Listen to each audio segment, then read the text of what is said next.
tiga imut, imut-imut. 我们一起睡猫觉，一起喵喵喵喵喵，在你面前撒个娇，哎呦那。 Perkenalkan, nama saya Arbian. Saya Angel Sevir. Saya Ramadan Arwanda Nugraha. Saya Kisah Jumaniar.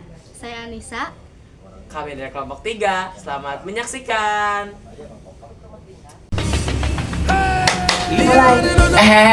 Halo Sobat Budaya, kembali lagi di podcast Hukum, Budaya, dan Tradisi. Tempat kita ngobrol santai tapi penuh makna. Makna seputar hukum, budaya, dan tradisi lokal yang ada di Indonesia.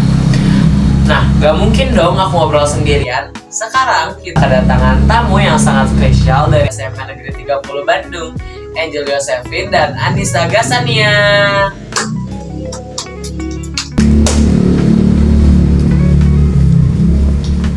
Wah, makasih banget loh ya udah ngundang kita berdua nih ya. Ya, apalagi membahas budaya yang penting ini. Penting banget kan budaya itu. Nah, sebelum lanjut ke sesi pertanyaan nih, aku mungkin kalian tahu gak sih apa yang kita bahas kali ini? Tahu dong, itu sistem kekerabatan patrilineal dan matrilineal. Nah, tapi mungkin aku akan jelasin dulu sedikit apa itu sistem kekerabatan patrilineal dan matrilineal. Jika sistem kekerabatan patrilineal yaitu garis keturunan berdasarkan dari ayah, biasanya diturunkan ke anak laki-lakinya. Kita biasa melihat di Batak atau daerah Nusa Tenggara. Nah, untuk sistem kekerabatan matrilineal ini biasanya kebalikannya dari patrilineal, itu garis keturunan berdasarkan ibu. Biasanya diturunkan kepada anak perempuannya.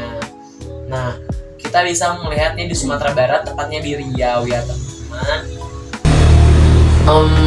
Mungkin aku mau nanya dulu sedikit nih kalian, kenapa sih masyarakat bisa menentukan sistem kekerabatan tertentu, misalnya patrilineal atau matrilineal, itu kenapa sih? Itu karena adanya keadaan sosial, sejarah, dan ajaran agama atau kepercayaannya mereka. Oke, sekarang mungkin kita masuk ke sesi pertanyaannya teman-teman. Nah, untuk pertanyaan yang pertama, apa sih faktor dari sistem kekerabatan ini? Itu karena adanya struktur kekuasaan, pola kewarisan harta, sejarah, dan ajaran agama dan kepercayaannya. Oke, kalau misalnya kita atau teman-teman kita menggunakan sistem kekerabatan patrilineal, apakah itu lebih dominan perempuan dari laki-laki atau bagaimana? Sebenarnya tidak terlalu ya, soalnya matrilineal ini hanya menentukan garis keturunan ibu, bukan berarti perempuan tuh lebih dominan. Oke, berarti tidak memungkinkan juga jika kita menggunakan patrilineal laki-laki lebih dominan begitu ya. Oke. Nah, menurut kalian nih, dengan di eranya globalisasi kali ini, sistem kekerabatan ini atau tradisi lokal yang ada di Indonesia ini masih bertahan gak sih atau mulai tergeser? Mungkin ada yang masih bertahan ya, terus ada juga yang udah bergeser karena modernisasi pendidikan dan juga perubahan peran gender. Oke. Nah, menurut kalian apa sih yang bisa kita amalkan gitu atau manfaatnya bagi kita kalau kita memahami sistem kekerabatan ini? Memahami ini membantu generasi muda untuk menghargai budaya, menjaga identitas, dan bersikap lebih terbuka terhadap keberagaman. Oke. Nah, dari tadi nih teman-teman, kita udah ngebahas tentang sistem kekerabatan patrilineal atau matrilineal. Tapi aku belum nanya ke mereka, ada nggak sih dari kalian atau salah satu dari kalian yang menggunakan sistem kekerabatan ini?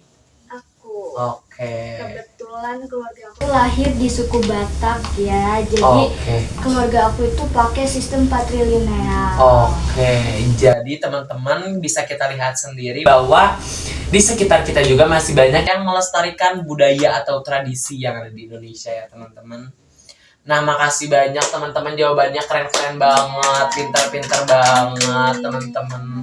Makasih banget udah berkenan untuk diundang ke sini. Sebelumnya aku mau nanya dulu nih ke kalian. Kalian diundang ke sini udah sering nonton gak sih? Sering Sering banget sih, dong, ya kan? Jangan lupa nonton episode selanjutnya. Jangan lupakan budaya karena budaya adalah identitas. Terima kasih. Dadah.